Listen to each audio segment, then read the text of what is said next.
बिहार की राजनीति से जुड़ी एक तस्वीर इन दिनों सोशल मीडिया पर तेजी से वायरल हो रही है। यह तस्वीर है मुख्यमंत्री नीतीश कुमार की समृद्धि यात्रा 2026 के दौरान सिवान जिले की, जहां मंच से दिया गया उनका एक बयान चर्चा के केंद्र में आ गया है। बयान ऐसा जिसने समर्थकों और आलोचकों दोनों को सोचने पर मजबूर कर दिया है। अब नमस्कार स्वीकार करिए, आप देख रहे हैं नेक्स्ट जन ब्रॉडकास्ट में हूं आपके साथ शुभम उपाध्याय। अरे महिला सब क्या भाग रही हो? जानोगी नहीं तो कैसे जाओगी? इतना काम किया महिला का। बैठो सब सुनो कितना काम किया गया। पहले जानोगी, सब जानते रहोगी तभी ना ठीक रहेगा। इधर उधर क्या करे जा रही है। दरअसल मामला बिहार के सिवान जिले के राजेंद्र स्टेडियम का है। यहाँ मुख्यमंत्री नीतीश कुमार समृद्धि यात्रा 2026 के तहत जन संवाद कार्यक्रम को संबोधित कर रहे थे। मंच से वे खास तौर पर महिलाओं के लिए चलाई जा रही सरकारी योजनाओं की जानकारी दे रहे थे। सभा के अंतिम चरण में जब मुख्यमंत्री महिला सशक्तिकरण, जीविका, स्वयं सहायता समूह, शिक्षा और आर्थिक आत्मनिर्भरता से जुड़ी योजनाओं पर बात कर रही थी, तभी कुछ महिलाएं बिना भाषण पूरा सुने अपनी जगह से उठकर बाहर जाने लगी। यह दृश्य मुख्यमंत्री की नजरों से बच नहीं पाया। मंच से उन्होंने तुरंत प्रतिक्रिया दी और कहा, अरे महिला सब काहे भाग रही हैं? अभी तो बात चल ही रही है। मुख्यमंत्री का यह वाक्य उसी पल वहां मौजूद हजारों लोगों ने सुना और माहौल कुछ क्षणों के लिए असहज हो गया।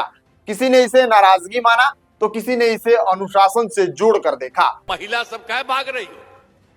जानोगी नहीं तो कैसे जाओगी? इतना काम किया महिला का। बैठो सब सुनो कितना काम किया गया। पहले जानोगी, सब जानते रहोगी तभी ना ठीक रहेगा। इधर उधर क्या करे जा रही हो? लेकिन कैमरे में कैद यह पल सोशल मीडिया तक पहुंचते ही राजनीतिक बहस का मुद्दा बन गया। अब सवाल यह है कि यह समृद्धि यात्रा 2026 आखिर है क्या और मुख्यमंत्री इस पर इतना जोर क्यों दे रहे हैं? समृद्धि यात्रा 2026 बिहार सरकार की एक महत्वाकांक्षी जन संवाद यात्रा है, जिसकी शुरुआत वर्ष 2025 के अंत में की गई थी। इस यात्रा का मकसद सरकार और जनता के बीच सीधा संवाद स्थापित करना। मुख्यमंत्री स्वयं जिलों में जाकर आम लोगों से मिल रहे हैं, उनकी समस्याएं सुन रहे हैं और यह जानने की कोशिश कर रहे हैं कि सरकारी योजनाएं जमीनी स्तर पर कितनी असरदार साबित हो रही है। इस यात्रा का मुख्य उद्देश्य केवल भाषण देना नहीं है, बल्कि विकास की समीक्षा करना, योजनाओं की निगरानी करना और जनता को यह भरोसा दिलाना कि सरकार उनके साथ हमेशा खड़ी है। समृद्धि यात्रा पर फोकस खास तौर पर उन वर्गों पर है जो लंबे समय तक हाशिए पर रहे हैं। महिलाएं, किसान, युवा, दलित, महादलित, पिछड़ा और अति पिछड़ा वर्ग। महिलाओं के लिए यह यात्रा खास मायने रखती है क्योंकि बिहार सरकार की कई प्रमुख योजनाएं सीधे महिलाओं को केंद्र में रखकर बनाई गई है। मुख्यमंत्री अपने भाषणों में बार बार जीविका योजना का जिक्र करते हैं, जिसके जरिए लाखों महिलाएं स्वयं सहायता समूहों से जुड़कर आज स्वरोजगार कर रही हैं।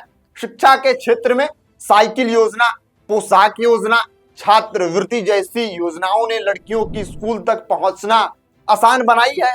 वहीं पंचायत और नगर निकायों में महिलाओं को आरक्षण देकर उन्हें सत्ता में भागीदारी दी गई है। सिवान की सभा में भी मुख्यमंत्री इन्हीं उपलब्धियों को गिना रहे थे। वे यह बताने की कोशिश कर रहे थे कि बीते वर्षों में महिलाओं की स्थिति कैसे बदली है और कैसे आने वाले समय में सरकार उन्हें और मजबूत करने की योजना बना रही है। ऐसे में जब महिलाएं बीच से उठकर जाने लगी तो मुख्यमंत्री की नाराजगी को कुछ लोग स्वाभाविक मान रहे हैं।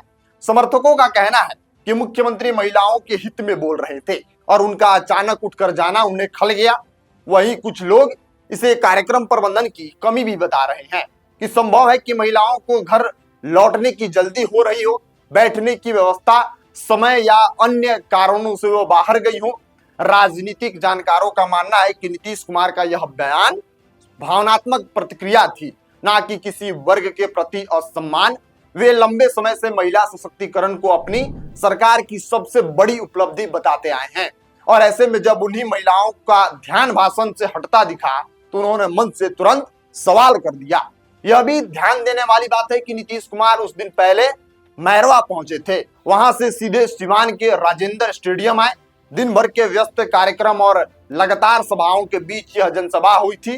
थकान, समय और दबाव, संदेश को सही तरीके से पहुंचाने की चिंता, इन सबका असर मंच से दिए गए उनके शब्दों में दिखाई दिया। समृद्धि यात्रा 2026 अभी भी जारी है और आने वाले महीनों तक यह बिहार के अलग अलग जिलों में चलेगी। सरकार का दावा है कि इस यात्रा के जरिए विकास कार्यों को और गति मिलेगी और जनता की समस्याओं को और त्वरित समाधान होगा। लेकिन सिवान की यह घटना यह भी दिखाती है कि जनसंवाद के मंच पर हर शब्द, हर भाव अब कैमरे की नजर में है। एक छोटा सा वाक्य भी बड़ी राजनीतिक बहस को जन्म दे सकता है। फिलहाल सिवान जनसभा का यह वीडियो सोशल मीडिया पर लगातार वायरल हो रहा है। अपनी अपनी सोच के हिसाब से लोग इसे देख और परख रहे हैं। कोई इसे अनुशासन की बात बता रहा है तो कोई इसे असहज स्थिति का नतीजा। लेकिन इतना तय है कि समृद्धि यात्रा 2026 सिर्फ एक विकास यात्रा नहीं है, बल्कि राजनीतिक संदेशों, प्रतिक्रियाओं और जन भावनाओं की भी यात्रा बन चुकी है, जहां हर पड़ाव पर सरकार और जनता दोनों एक दूसरे को परख रहे हैं। बाकी नीतीश कुमार का जितना योजना रहता है, खासकर महिलाओं को केंद्र में रखकर बनाया जाता है। आज बिहार की लड़कियां जो 8वीं के बाद हायर एजुकेशन के लिए जा रही हैं, उसके बाद ग्रेजुएट के लिए जा रही हैं, तो नीतीश कुमार का ही देन है। नीतीश कुमार का जितना भी योजना रहता है 75% महिलाओं को, लड़कियों को केंद्र में रखकर बनाया जाता है। बाकी आप क्या सोचते हैं? बिहार की विकास की भागीदारी कैसी होनी चाहिए?